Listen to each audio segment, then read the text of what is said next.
If you look at the entire history of the NBA, every all-time legend has a definitive peak season. For Michael Jordan, it's 1988 or 1991. For Shaquille O'Neal, it's 2000. And for Steph Curry, it's 2016.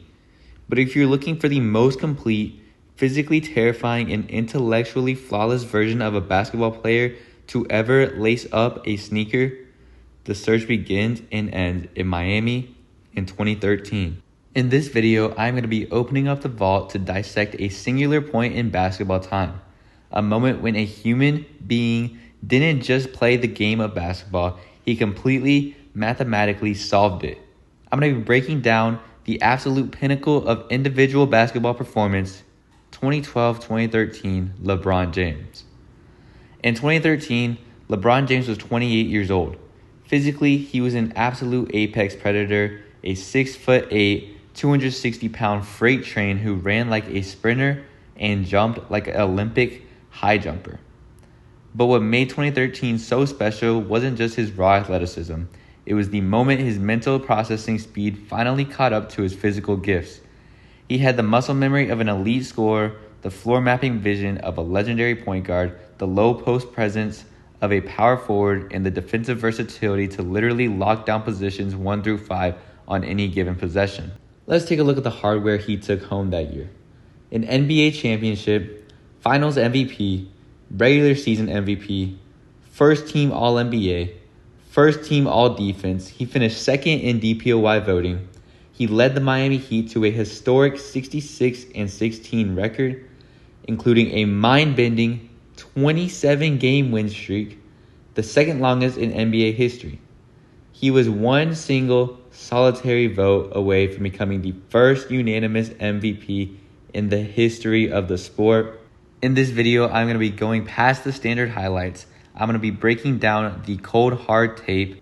I'm going to analyze the mechanical evolution of his jump shot, dissect the advanced geometry of his passing, expose how he single-handedly ran Miami's blitz and recover defensive scheme, and prove why 2013 LeBron James is the most complete basketball player to ever draw breath. Make sure to leave a like on this video right now and subscribe with notifications turned on because these videos take a long time to produce and I do post daily. Now let's get straight into the film. To truly understand how dominant LeBron was in 2013, we have to start with the single most shocking aspect of his game that season, his efficiency. During his first stint in Cleveland, LeBron was a physical marvel, but his jump shot was highly volatile. Teams would routinely sag off him, go under screens, and dare him to settle for pull-up jumpers. But when he got to Miami, under the coaching of Erik Spoelstra and the influence of Pat Riley, LeBron completely rebuilt his offensive mechanics. In the 2012-2013 regular season, LeBron James averaged 26.8 points per game. That's standard superstar volume, but look how he did it. He shot 56.5% from the field. He shot a blistering 40.6% from three-point range. He registered an effective field goal percentage of 60.3% and a true shooting percentage of 64%. Just let those numbers sink in. A perimeter-based forward who handles the ball, initiates the offense, and shoots over 3 triples a night, shooting nearly 57% from the floor and over 40% from deep. That is not just elite, it is mathematically absurd. It is a level of efficiency usually reserved for roll and cut centers who only shoot dunks and layups. How did he achieve this? By completely optimizing his shot profile. LeBron stopped settling. He worked relentlessly on his post-up game, developed a lethal, unguardable turnaround fadeaway over his right shoulder. He spent hours in the gym with Ray Allen, refining his catch-and-shoot mechanics. He stopped taking contested, off-the-dribble mid-range pull-ups, replacing them with hyper-efficient paint touches or spot-up threes. He had a legendary stretch in February 2013 where he scored at least 30 points while shooting 60% or better in 6 consecutive games. Teams couldn't play off him anymore because he would bury them from deep. They couldn't play him tight because his first step was still a lightning bolt, and he was a complete offensive jigsaw puzzle with absolutely zero missing pieces. But scoring was only half the nightmare for opposing coaches. What made 2013 LeBron James the most complete player in NBA history was his transition into the ultimate point forward chess master. LeBron averaged 7.3 assists per game in 2013, but the raw number doesn't do justice to his spatial awareness and intellectual mastery of defense. LeBron didn't just pass to open guys, he manipulated defenses to make guys open. Let's break down the exact tactical loop LeBron James used to dissect NBA defenses in 2013. So this starts with the horn spacing alignment. Miami would align Chris Bosh at the top of the key and two shooters in Ray Allen and Shane Battier. They would align those two shooters deep in the corners. The paint is completely vacated and LeBron catches the ball at the wing. LeBron will attack downhill, and because of his physical size, his defender is insanely beaten. The weak side low man helper is forced to slide over into the paint to prevent an easy layup, but the moment the corner defender takes one step toward the paint to help on Bosh rolling, LeBron, with his 6'8" frame and elite vision, fires a high-velocity, one-handed skip pass directly across the court. The ball hits the shooter in their pocket before the defense can even rotate. This was basketball at its highest cerebral level. If you played him straight up, he would bully his way to the rim for an easy bucket, but if you sent a double team, he would instantly locate the open shooter with a pinpoint pass. He ran Miami's offense with the discipline of a computer program. His turnover rate dropped significantly because he refused to make risky, low-percentage reads. He knew where every single player on the floor was supposed to be, including the defenders, and he punished every single micro-mistake you made. He didn't just play point guard. He controlled the speed and temperature of the entire game. If you want to argue that LeBron's offensive peak was 2018 or 2020, which a lot of people think 2018 Bron was his absolute peak, and I somewhat agree about 2018. I think that was his best playoff performance ever, but I think his best overall peak was 2013. And the reason 2013 is the consensus pick for his ultimate individual season is because of what he did on the defensive side of the ball. In 2013, LeBron James is quite literally the most versatile, terrifying defensive weapon to ever exist. He finished second in DPOY behind Marc Gasol, a result that remains highly controversial to this day because of the sheer breadth of LeBron's defensive impact in 2013. Miami ran a high-intensity, hyper-aggressive blitz-and-recover defensive scheme. Most teams dropped their center back on pick and roll to protect the rim. Miami didn't do that, though. They had their bigs, Chris Bosh and Udonis Haslem. They had their bigs hard show and blitz the ball handler 30 feet from the basket. This scheme required an elite level of athletic recovery from the weak side defender to cover the open space behind the blitz. LeBron was the safety net that made this impossible scheme work. He would blitz the ball handler on the perimeter, use his recovery speed to sprint back to the paint, rotate to protect the rim against a rolling center, and then close out on a shooter in the opposite corner, all in the span of 6 seconds.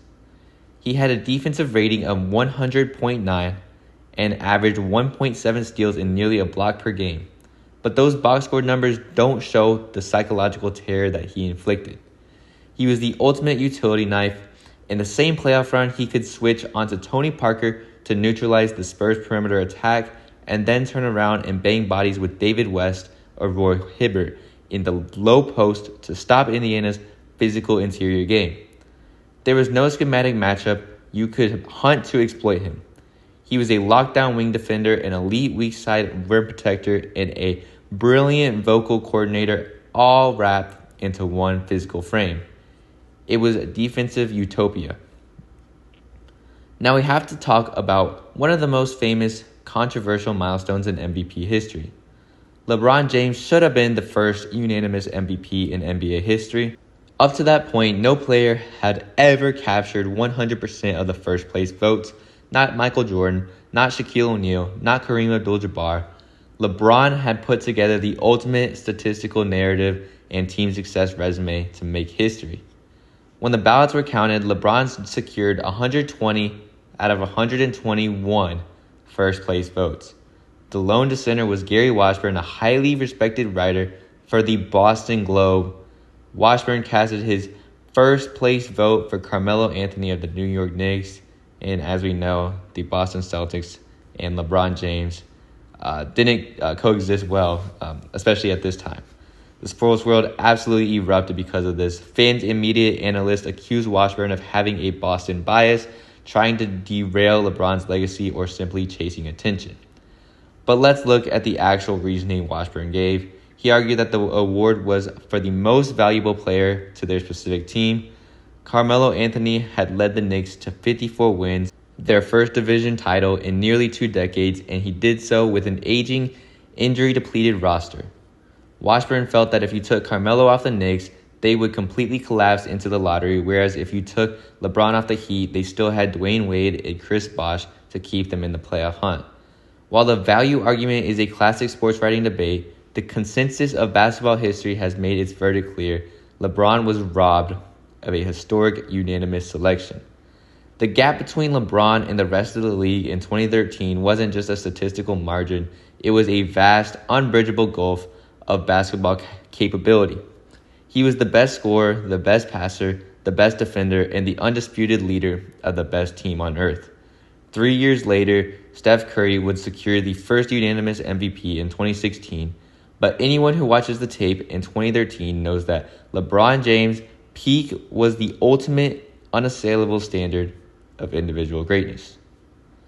When we look back at the career of LeBron James, a career that has spanned decades and rewritten every longevity record in the book, the 2012 to 2013 season stands alone as his masterpiece.